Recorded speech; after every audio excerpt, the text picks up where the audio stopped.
À Lourdes, on vit ensemble. On n'est pas dispersés, c'est pas chacun pour soi.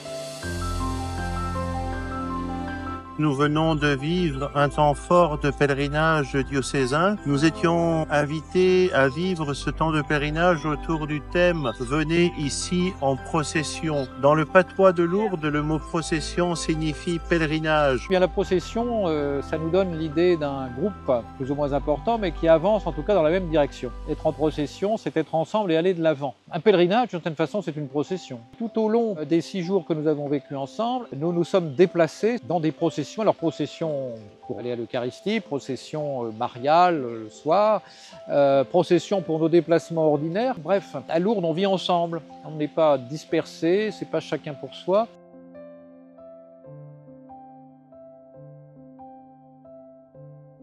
Donc c'est à la fois un lieu international, un lieu où les malades ont la première place et un lieu où chacun a une place. Là, on est vraiment baigné par une atmosphère portée. On est porté, comme disait René, porté.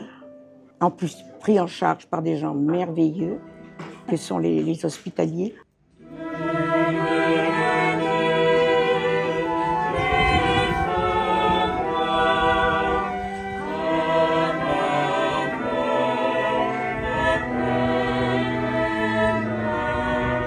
Ce que je trouve émouvant, c'est de voir également les malades et le dévouement de tous les hospitaliers pour ces malades. Et je sens quand même un bonheur de la part de tous. Ils reçoivent énormément des uns et des autres. Chaque année, nous emmenons des malades. Chaque année, c'est une joie pour les malades et pour les hospitaliers de les accompagner. Et c'est les malades qui nous portent et qui nous envoient à nouveau en mission, là où nous sommes, là où nous vivons, dans nos familles, dans notre travail, dans notre quotidien. Et on est aussi dans un rôle d'écoute, de partage. On partage des moments avec eux que bien sûr on n'a pas le temps de partager dans un exercice de consultation libérale évidemment.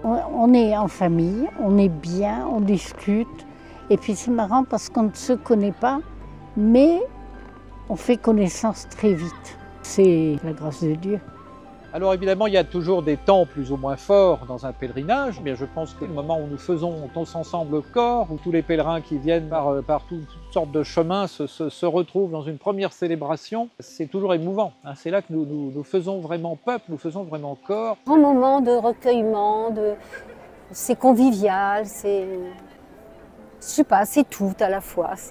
C'est merveilleux. Nous avons des moments également dans les lieux, le lieu des apparitions, le passage à la grotte et notamment une procession avec les personnes malades et celles qui les accompagnent et les hospitaliers. Et on voit tout ce peuple croyant qui défile successivement, qui vient toucher les parois de la grotte, qui va aussi auprès des fontaines prendre de l'eau. C'est une manière de dire sa foi en ce Dieu qui nous rassemble et qui nous parle par l'intermédiaire de Marie apparue à la grotte. Nous avons la grande messe internationale. Alors là, nous voyons non seulement notre diocèse réuni, mais des pèlerins qui viennent du monde entier. La messe internationale que je viens de vivre me transporte. Je suis encore toute tremblotante d'être unie avec tous les gens du monde entier. Je dirais que c'est une espèce de Pentecôte qui se vit en permanence à Lourdes. Et c'est vraiment un très grand moment de foi et d'universalité, de communion que cette messe internationale.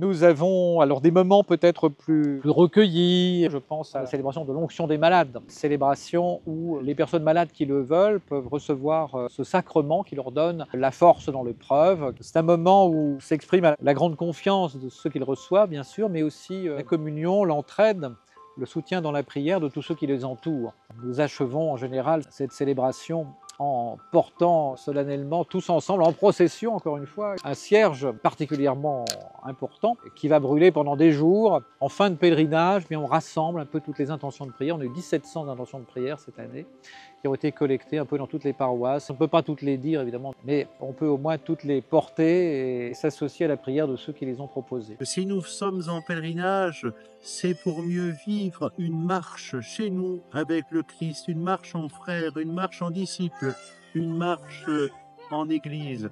Un temps fort pour fortifier notre marche. Voilà ce qu'est le pèlerinage.